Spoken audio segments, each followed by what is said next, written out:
Hello, my name is Anna G. Aiken, and I am a student of EDUC 517, Current Issues in Education. I have chosen my topic as Balancing Mindsets, What Works, What Doesn't, and Transformational Leadership, Forget the Buy-in, Go for Ownership. Why did I choose these two topics? I believe both topics go hand in hand in order for us to tap into our full potential as Christian educators and leaders. Change or sustain. Learning is a lifelong process, and in learning or even at the workplace, there's always a complicated battle of two worlds. The first one is continuous improvements, and then sustainability of effective work. We cannot be stagnant.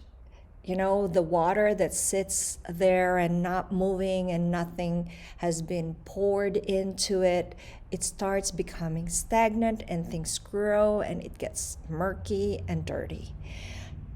In any workplace, we need to have some things that need to continually be changed, rearranged, and there are things that needs to be kept because they're effectively working for us.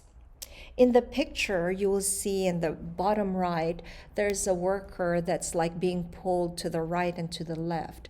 It's always a tug of war of what you're doing, what you're asked to do, what to change, what to add. It's always like a never-ending battle for a worker, including a leader. The leader also has to juggle different things of what to be improved in an institution or what needs to keep on going. And on the top left-hand side, I also have a child, and as educators and even leaders, each child also has this battle in their minds. They're dealing with two worlds or even multiple worlds between home life and their school life. And if only we need to understand that not only teachers and leaders are dealing with these, that even our own students, all the children that come into our classrooms or into our school, are also dealing with these things. And it will help us, I think, to have a better perspective and better actions and more purposeful to give what they need in their learning environment. Changing mindsets. On the left top corner, it says impossible, and then we have to change the impossible to something that is possible. It says here flexibility first. Relinquish control. Whether you're a leader or a teacher, you have to understand that you cannot control everything and you need to delegate to the right people. Willingness to admit you don't know. That is very difficult, especially if you're in the administration part of the institution, that it is frightening for people to think that you don't know everything or you don't have the answer for everything. But we have to realize that it is a lot more empowering when we are honest to our people, to ourselves, and also when you know that you don't know everything, it allows you to connect with the people that have specialties and also people that know more than you do that could help move forward with the mission and vision of the school. Self-discovery is very important, and problem solving with others.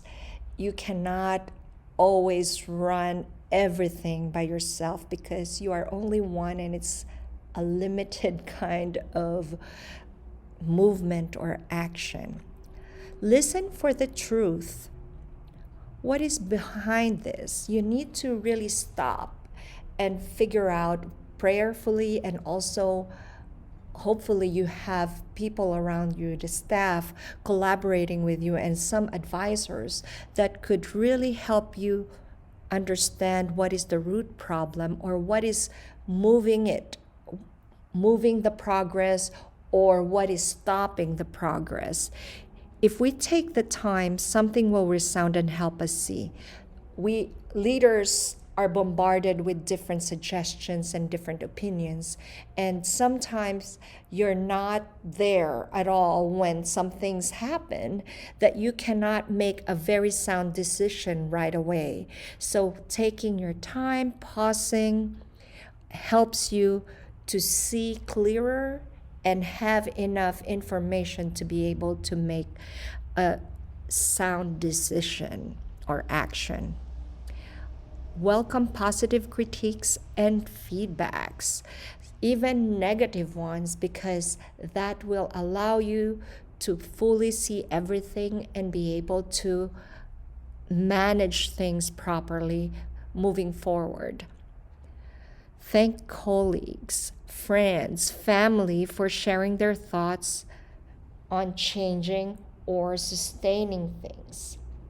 It is so nice to thank people and value their input, whether their input is a suggestion for steps to make or steps to move back, or maybe it's a person that they suggested for you to connect, or even their words that inspired you to have an aha moment or to think clearer and have more understanding on which path to take. It is so nice to be having a leader or even a teacher who thanks individuals for being a part of a positive movement. It makes the world move faster, better, and happier. Map progress, writing down the process or the progress, and circle back to the people and let them know how valuable they are, their input was, and move forward implementing the change. Sometimes we sit in committees that we're asked what we think, and we give suggestions and we say that's a good idea, but then weeks and months and it never resurfaces again, or nothing happens and no change happened. As educators and leaders, we need to be thinking things through that are at odds, and asking questions. First, are they actually conflicting in any way? Number 2, can they continue in conflict without causing undue stress or harm? It could be as simple as scheduling, programming, pairing of teachers, mentor teachers with the right new teacher, or even pairing of students in the classroom, and even pod members in different departments. These are things that need to be considered. Enduring education practices, finding the silver linings. It is important for team collaboration on lessons learned in the process, making positive shifts to deal with obstacles and problems, and we use failures to our advantage towards success. And a positive attitude as well is needed for a teacher or leader to make a difference. Enduring practices, adaptive learning practices, consistency of district learning management, alternatives to assessment and instruction, and we all experienced these during the pandemic. Rethinking structures and pacing. Can't be just, this is the schedule, we're gonna use this, even though it's not working for the students in our classroom this school year. Personalizing learning and providing voice and choice of students, having them take ownership of their learning process is very important, and increased cognitive empathy and emphasis on social emotional relationships. It is very important for our students and our staff to feel valued, respected, and also feel comfortable and confident in our classrooms or in our work facility. It's almost like eating at a feast, It's a lot better no matter how delicious the menu is, right?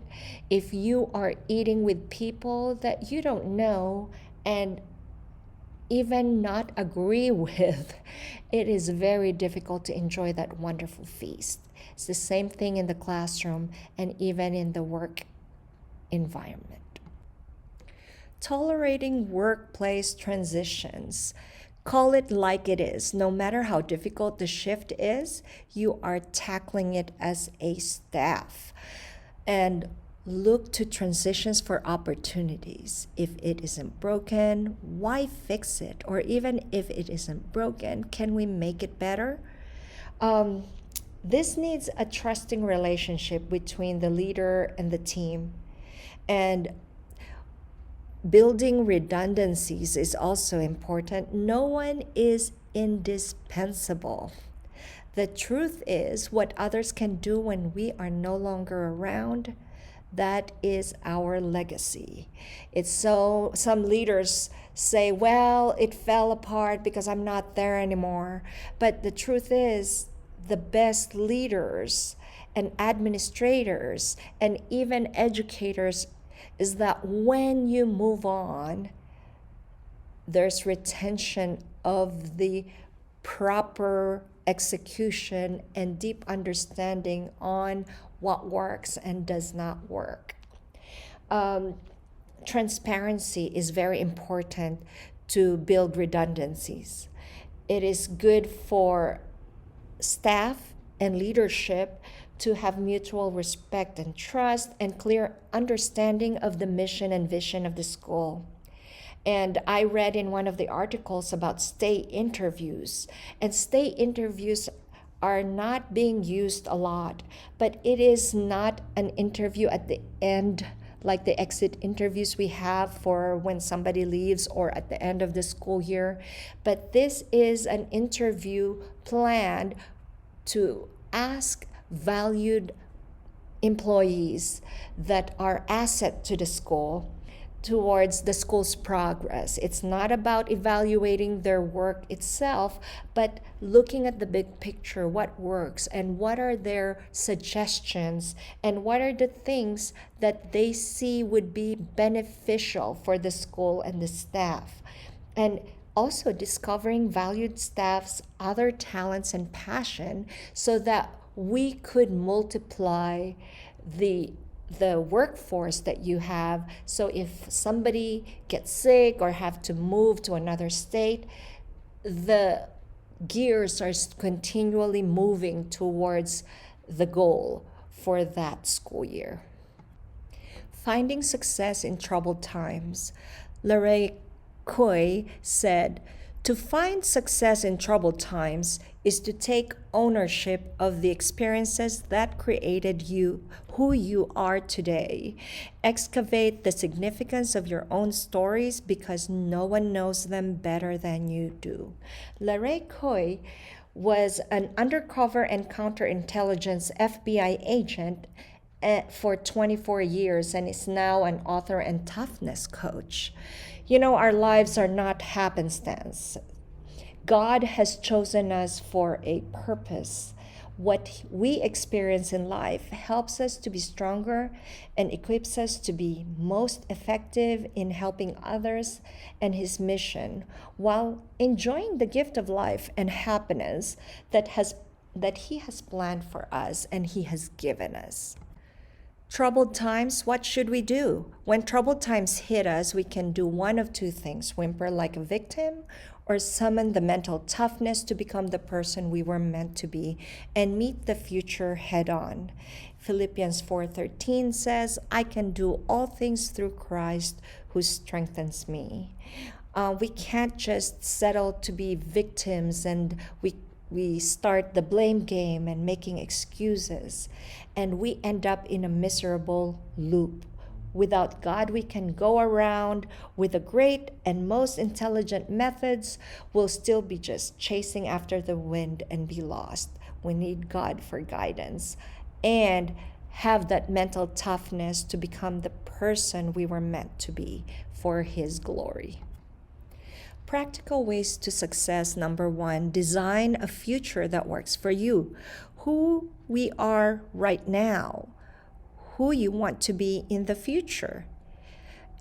Jim Elliot said, "He is no fool who gives what he cannot keep to gain what he cannot lose."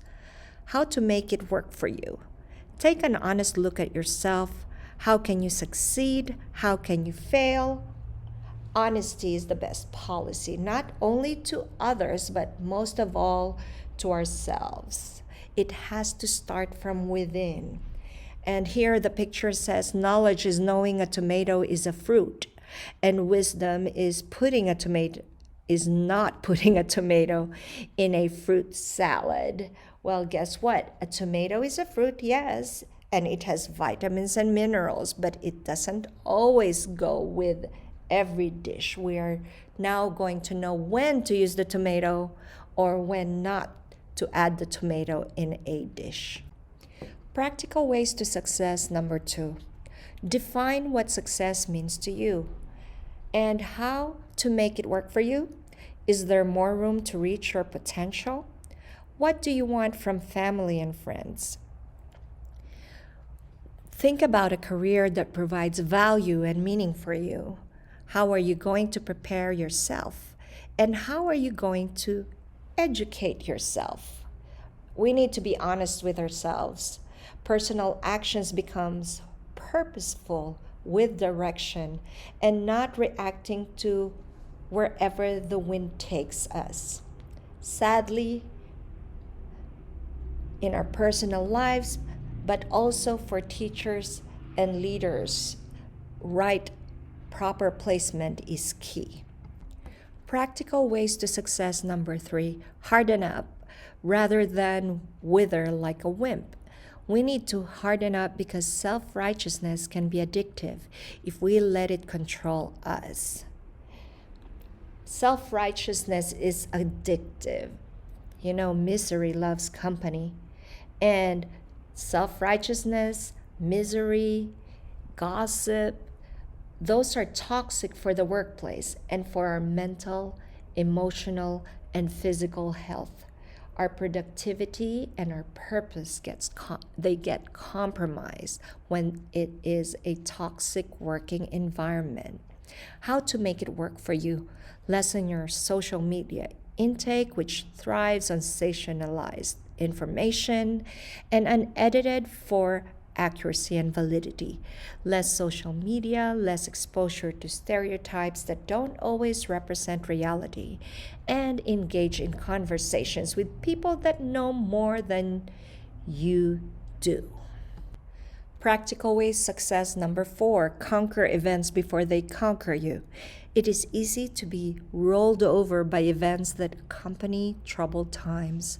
The fueling of defeat often leads to listlessness, hopelessness, and depression. Decreased serotonin in our brain, and it has a direct effect on how we view our world. How to make it work for you. Dare to be brave. Encourage the serotonin to increase by doing things that you love to do. Surround yourself with positive people and the people you love, and view troubled times as opportunities to grow. Can failure lead to spectacular success?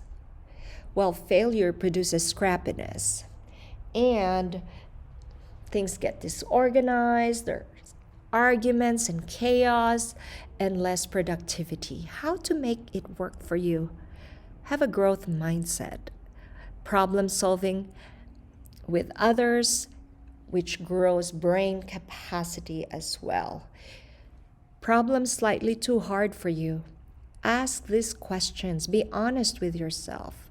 Are you not smart enough to solve it? Have you not just solved it yet? Sometimes we need to ask other people who know more, but sometimes you are heading to the right direction. You haven't reached the end yet, but you're moving towards solving the problem. Can failure lead to spectacular success? Number two, failure teases out the scientist. Scientists are not afraid on being wrong on their way to being right. How to make it work for you? Look at each failure. The key is to understand how you can modify your approach so to have the ability to change the outcome. You do not need to always know the answer. You don't have to be the smartest person in the room. Are you asking the right questions then? And are you surrounding yourself with some people that could really add to the need that you're dealing with? Can failure lead to spectacular success? Number three, failure demands reflection. In the FBI Academy, it says if you're succeeding, you're not pushing your limits. Part of the discovery lays in identifying whether the mistakes or failures are a product of our own weaknesses. I know, we need to always be honest with ourselves. How to make of it? How to make it work for you. Write down your mistakes or failures and connect the dots. Identify the mistakes that stands in the way of getting what you want, and don't go beyond the biggest three. You need to be honest and be practical and face reality. Stick with the biggest three. Can failure lead to spectacular success? Number four, failure generates a can-do attitude. Our reaction to failure is a test of our character. It doesn't matter what you've been given. What matters is what you do with it. And remember the parable of the talents in the Bible? Well, we need to use and improve our God-given talents to tap our full potential as Christian educators and leaders. How to make it work for you.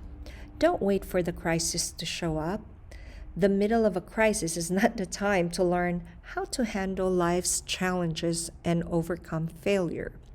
Train ahead of time so that when they do show up, you will have cultivated courage, confidence, and discipline.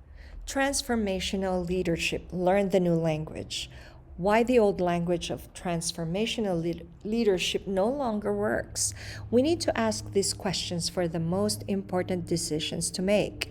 1, are you solving a complicated problem? Number 2, are you solving a complex problem? Let's look into it. Complicated problem.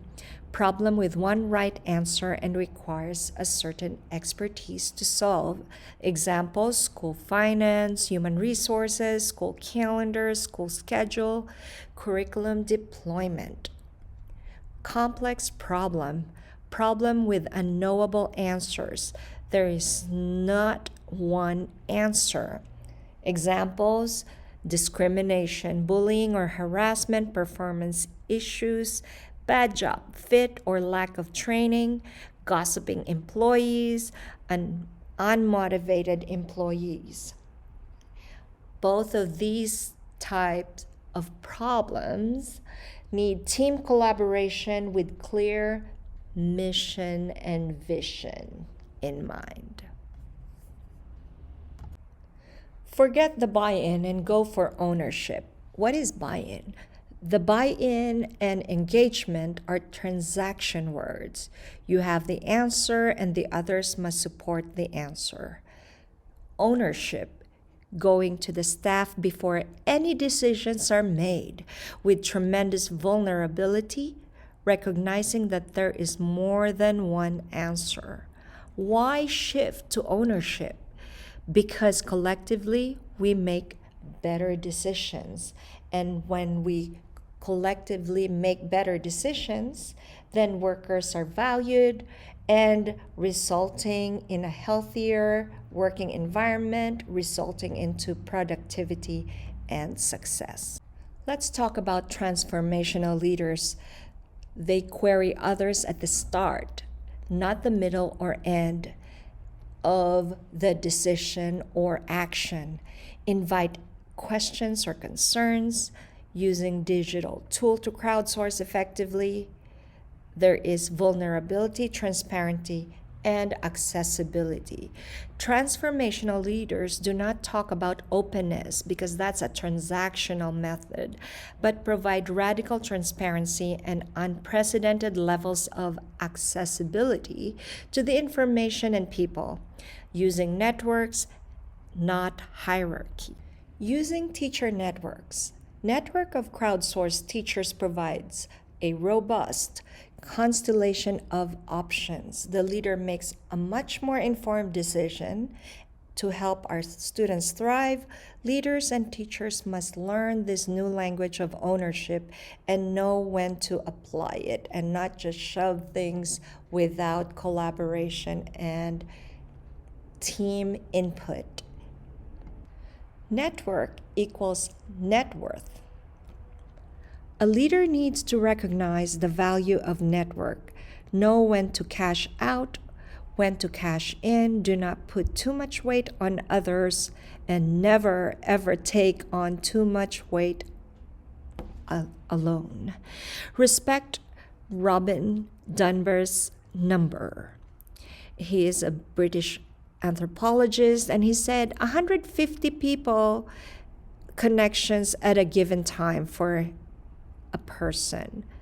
You will have 5 loving relationships, 15 really close confidants, 50 friends, and as long as it's always 100 people, 150 people, we know well at one time. Some of you might agree, some of you might disagree.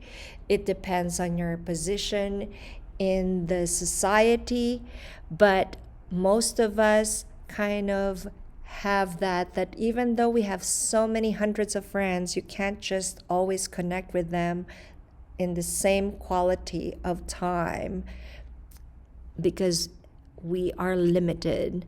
Net worth of networks is a collective invests in them. It helps a leader to be more respectful and more grateful for their existence. A respectful and grateful leader is very powerful, and staff support and productivity gets maximized.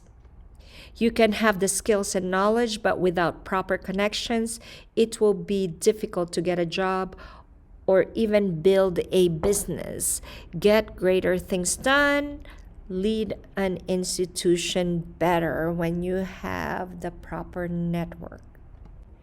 Ways to build a strong network. Focus on the right people, conduct state interviews, create win-win situations, equal gain, give before you receive, offer support and network, become a connector, effective connecting, introducing people that could benefit from each other, and you can build stronger rapport with multiple people. Remember to connect. Staying in contact keeps the bridge passable. And use social networks like LinkedIn and FB, Facebook, Instagram. Start your own networking group like using eventbrite.com, meetup.com, more connected and sought out if you are the creator of something that is progressive. Stay interviews are a bit new to some, and it's not work related. It's not for everyone. It is interviewing valued workers that are asset to the institution or school and asking them for their input regarding the vision and mission of the school and what are the things that they believe could change or sustain or even needs improvement even though it's working right now. Ownership starts happening and we keep the best workers and they become loyal and more productive while working for God in our facilities. I remember when I used to work at Kids Castle, the owner conducts like quarterly meetings with all the workers, especially the department heads, and quarterly we have a one-on-one time with the boss to tell them what's going on, what is not working, what is working, what are our future plans for the program, and then they ask how we can help, how can we do and make it happen, how can we help you. And that made a big difference in the whole facility, the program, and even the people, which then becomes more productive, and we have happier students and families. Sadly, we cannot keep teachers all the time, and there are some schools that even have so many exiting their school in the middle of the school year. 5 key issues why teachers quit. Pay matters, but money is not even the main reason why teachers leave. Teachers are 59% more stressed than pre-pandemic. Here are 5 key issues. Toxic environment, poor management, unreal expectations, professional input not taken seriously, staffing shortages, everybody's burnt out, lack of respect, and micromanaging of leaders. Classroom management becomes chaotic and difficult.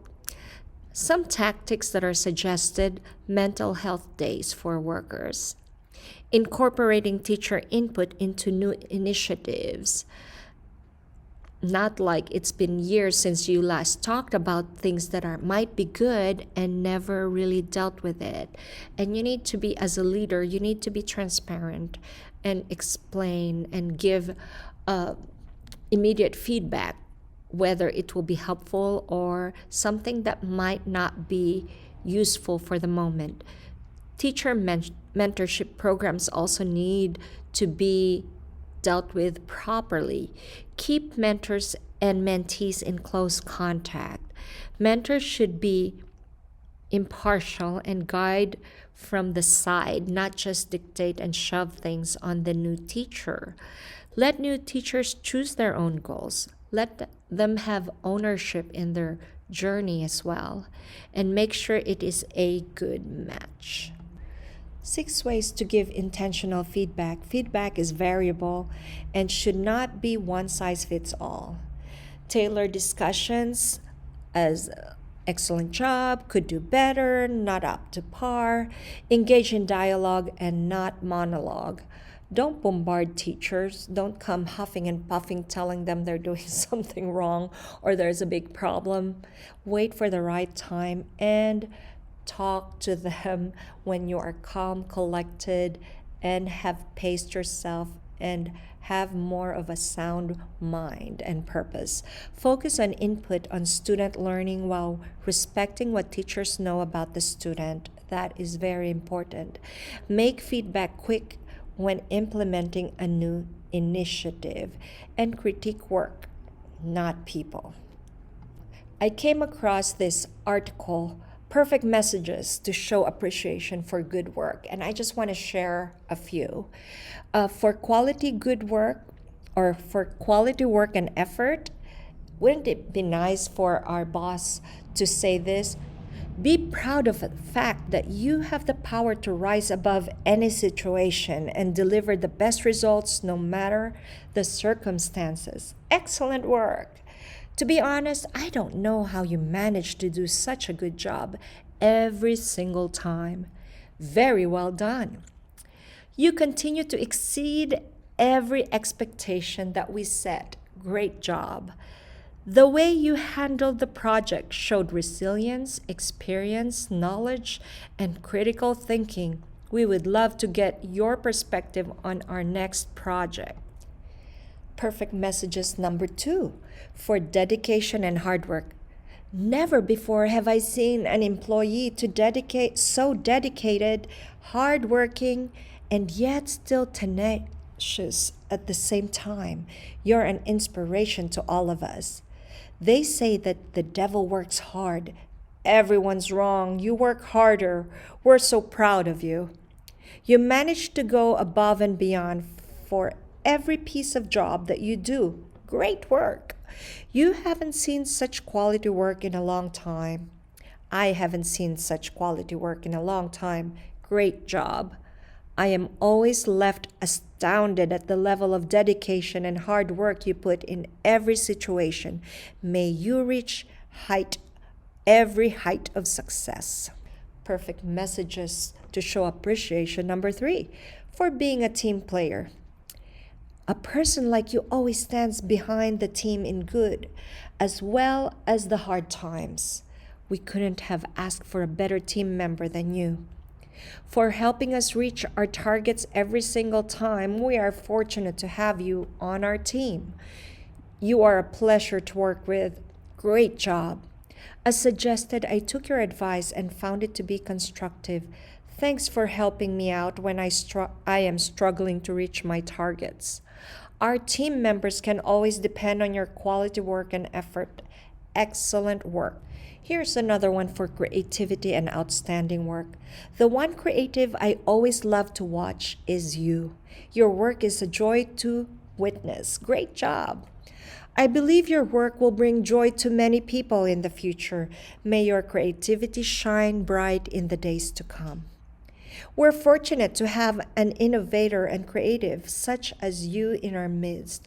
Congratulations for a job well done. I hope that you continue to embrace your creativity and utilize it in your work for as long as possible. You always manage to distinguish your work by having it done so well. Excellent work. When we do these things to our students, even to our workers, we value, appreciate, and empower them to continue making a positive impact in society.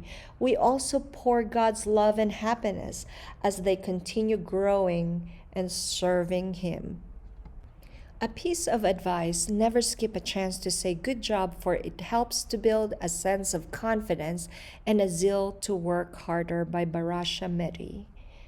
It will be an amazing work environment when giants working with other giants with superpowers are involved in God's ministry. 5 qualities of transformational leaders. Creative. Everyone could be creative with practice. Interactive. Communication and involved with followers to move to know the needs and learned with guidance and practice. Visionary.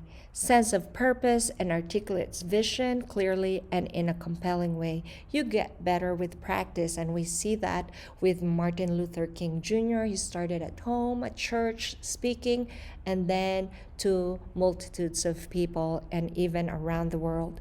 Empowering, delegate, and support. Encourage and trust people around you, and also trust yourself. Passion, or passionate, committed even with repeated failure. And even Mother Teresa, inventors and scientists throughout history, has shown this. In conclusion, as a teacher or administrator, what is working right now that you believe is sustainable in your classroom or institution? How can it continue to improve, evolve in succeeding with continuous progress for the mission and vision of your class or institution? May God bless you all, and thank you for listening.